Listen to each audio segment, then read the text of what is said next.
Salut à tous, Josiane Provost qui fait du développement personnel pour ceux qui savent pas je suis qui. Abonnez-vous à ma chaîne pour être sûr de manquer aucune de mes vidéos. Aujourd'hui, je vous parle d'un sujet super intéressant, le troisième œil.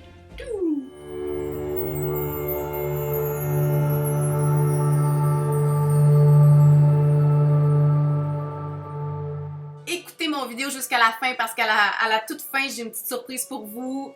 Celle-là, je l'adore. Alors, aujourd'hui, je vous parle de 6 étapes pour activer et ouvrir votre troisième œil. Premièrement, je vais commencer par décrire c'est quoi le troisième œil. Le troisième œil est situé dans notre cerveau, au-dessus pile de notre tête et à peu près ici entre les deux yeux. Elle va vraiment être au milieu là, dans notre cerveau. C'est vraiment une glande endocrine qui ont les mêmes tissus que nos yeux réels, mais il est à l'intérieur. Donc c'est vraiment un troisième œil. Il est constitué de la même manière que nos yeux. C'est vraiment, dans le fond, c'est le 6e chakra. Vous savez qu'on a comme 7 chakras principaux. Je les ai sur mon petit arbre de vie ici. Le 6e chakra, c'est le troisième œil. Dans le fond, c'est le chakra Ajna, selon son nom.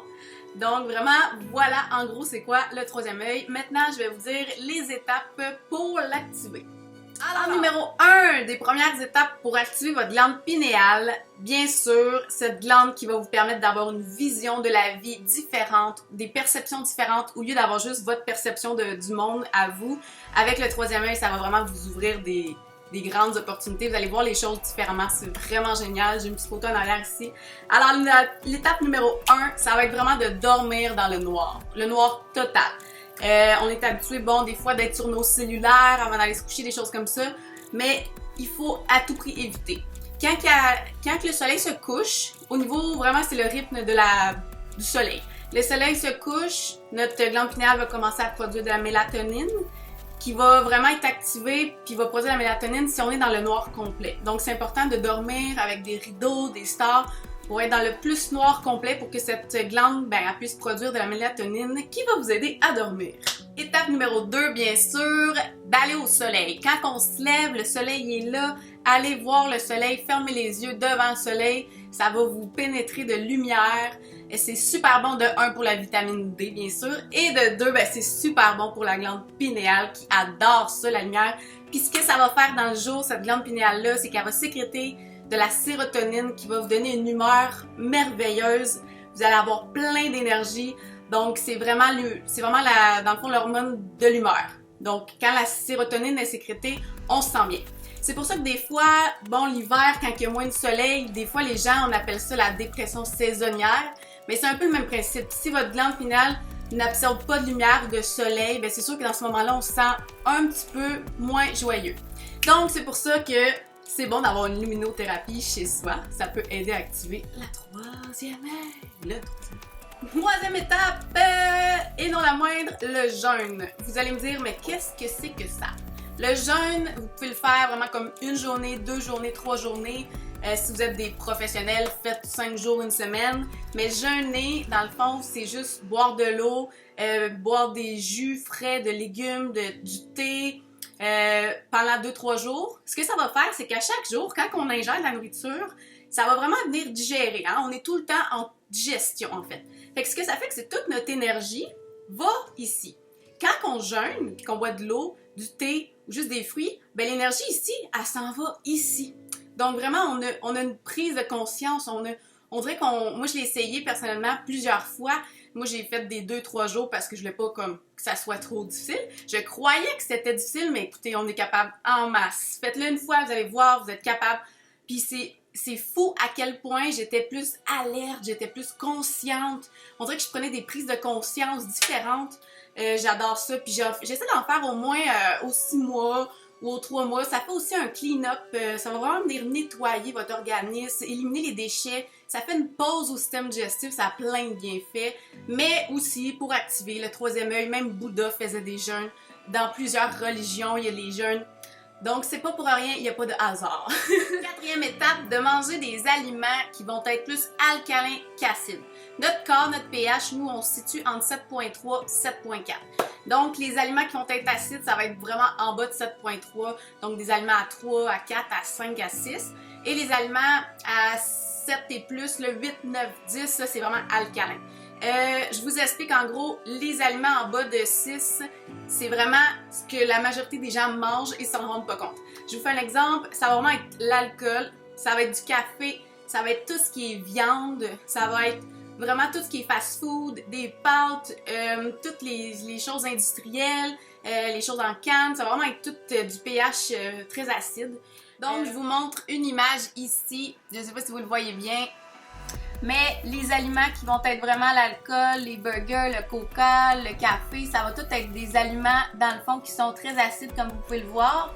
À partir de 7, ça va être l'eau qu'on boit, donc ça c'est bien correct. Si vous pouvez boire de l'eau bien sûr qui est plus alcaline, c'est parfait, mais si on remarque ici ce qui est vraiment alcalin, c'est vraiment tout ce qui est fruits, légumes, toutes les choses qui sont poussées sur la terre. Donc, je trouve ça vraiment intéressant. Puis l'eau aussi, l'eau, essayez de boire de l'eau qui n'a pas de fluor à l'intérieur. Le fluor, il y en a dans l'eau du robinet. Donc, d'acheter des bouteilles d'eau, vous allez voir dessus les étiquettes, c'est vraiment inscrit 0 ppm de fluor.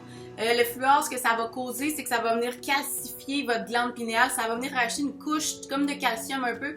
Alors, à ce moment-là, votre glande pinéale va pas fonctionner. Elle va pas être capable de sécréter les hormones de sérotonine et de mélatonine. Puis c'est souvent le cas, ce qui va arriver dans le fond quand que la glande pinéale est calcifiée, qu'elle ne peut pas sécréter les hormones, mais les gens vont être en dépression, les gens vont se sentir moins bien, les gens vont être anxieux. Donc vraiment, ça a plein de liens avec la santé physique globale de l'être humain. C'est un sujet, ça, que je ferai une autre vidéo, mais c'est vraiment intéressant. Il faut boire de l'eau qui est alcaline, sans fluor, c'est très important.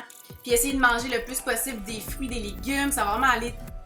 L'alcalin va vraiment aller détruire le calcium qui va s'être accumulé. Puis en plus, ça va ouvrir votre troisième œil. Donc en gros, manger vegan, manger végétarien. J'ai fait une vidéo là-dessus, vous irez voir. Super intéressant. Cinquième étape, ça va être méditer. Méditer, c'est la manière pour ouvrir le troisième œil. Donc on a les yeux fermés, on médite. On est vraiment à l'intérieur. Quand on a les yeux fermés, c'est l'autre œil qui s'ouvre.